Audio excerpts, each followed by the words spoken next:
ننګرهار سره رود ولسوالۍ اړوند برشمشپور سیمې سړک د ورښتونو او سیلابونو له امله تخریب شوی.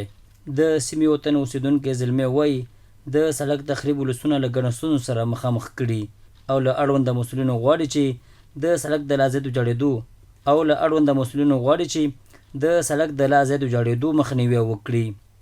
موږ د بلاباد د کرې لاندې پل تخریب شوی ده او ځمکې موږ کلي کورونه ټول لیدلي دي. دولت نه هم دا هیله ده راشي موږ غم وخوري. موږ د سړک بند ده، مشکلات دي، زنانه ده، مریضان دي، دې غم وخوري. دولت نه هم دا غوښتنه ده چې موږ غم وخوري زر تر زره.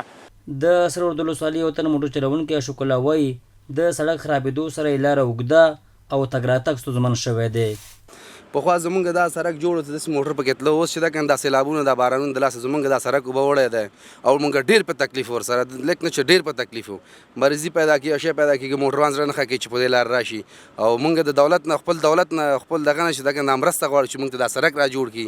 په ورته وخت کې د سره رود ولسوالۍ خروال کاري راز محمد جبار خیل وایي تخریب شوي ځایونه یې له نږدې کتلي او ولسونو ته د تخریب شوي سړک او پلونو د جوړولو ډاډ ورکوي.